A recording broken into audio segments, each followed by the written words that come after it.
Pirate Mouse by Kirstie Watson and Sirma.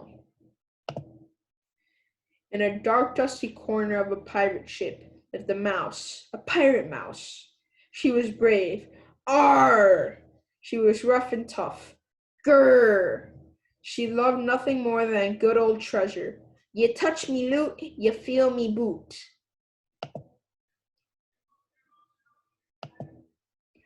But Pirate Mouse was lonely. She had long since been abandoned by her shipmates. "You're not a proper pirate. You're too scared of water," one had said. "Hey, you never come on treasure hunts because you're afraid of getting wet," added another as they hurried off in the lifeboats. It was true. Pirate Mouse didn't like the water. It made her feel funny. She had tried her best to be a proper pirate by keeping the treasure safe for her shipmates. Nonetheless, the crew had shipped out without her. One day, Pirate Mouse was fed up of being lonely. She longed for adventure. Looking at the treasure map, she sighed. "It's not fair. Why is the best treasure always buried at the sea?" Just then, something twinkling caught her eye across the deck. "Shiver me timbers! It's treasure!" she cried. But it was too far away, and annoyingly something kept blocking her view. It was splash! An enormous soggy mop. It swept across her path, splashing everywhere. "Arr!" she fell in a fright, scurrying away. Things were getting scary, but she wasn't ready to give up. So once the coast was clear, Pirate Mouse set off again. But little did she know, another obstacle lurked around the corner. Splosh! A giant bucket appeared, spilling hideous water everywhere. "Arr, scallywag!" she said crossly, dodging the downpour. That was too close, she thought, feeling very alone. I wish my shipmates were here. An adventure is so much better with friends. But no one said adventures were easy. So once the bucket had gone, she set off again. She determined to claim her prize. Whilst she had been busy pondering her pickle, clouds had gathered in the sky. Drip, drop, it started raining. "Arr, son of a sea dog!" she huffed. Pirate Mouse couldn't give up now. The treasure was almost in sight. So with a break in weather, she decided to give it another go, which she couldn't have imagined. Crash, flash! The storm that suddenly swept in. Thunder clapped and lightning forked as the huge ocean waves crashed over the side of the great ship. "Batten down the hatches!" she shouted, hurrying for shelter. But there was no escaping it this time. She was absolutely soaking wet.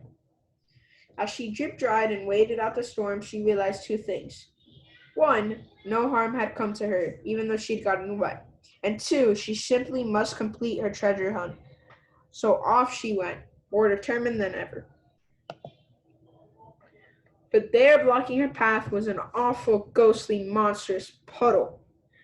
This time she could not let a little water defeat her. So putting on her wellies, she darted and dashed, zigzagged and weaved, jumped and danced right around the puzzle, across the deck, and she made it. "Yo ho ho!" she cheered happily. "Wait, what be this?" she wondered, as the treasure revealed something quite unexpected. It was feathery. It was snobbing and sniffing. It was a puffin, a pirate puffin. "Hello," sniffed Pirate Puffin. "Can you help? I'm stuck in this net. I was looking for somewhere safe to hide my treasure, but every time I find a place to keep it, I forget where it is, and now I'm stuck in all alone. Wah!" Even though she was a rough, tough pirate, Pirate Mouse couldn't help feeling sad for the puffin.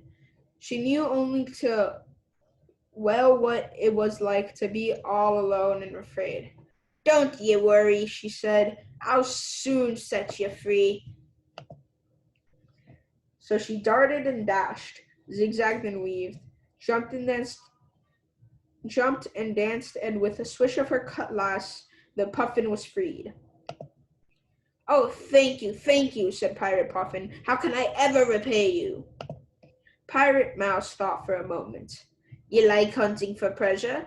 Treasure? Yes, very much, said Pirate Puffin. I find all kinds of treasures under the sea. I dive down, find things, and stash them somewhere to hide, but then I forget where I've hidden them. You've given me an idea, said Mouse thoughtfully. Let's work together. When you find your treasure, bring it here, and I'll keep it safe in me dark, dusty corner. Then you'll always know where to find it, and best of all, I won't ever need to get wet. Great idea, said Pirate Puffin. I'm good at finding things, and you're good at keeping things safe. Together, we'll make a brilliant team. And so Pirate Mouse and Pirate Puffin became the finest treasure hunting pirate on the seven seas. But of course, they'd already found the greatest treasure of all: friendship. The end.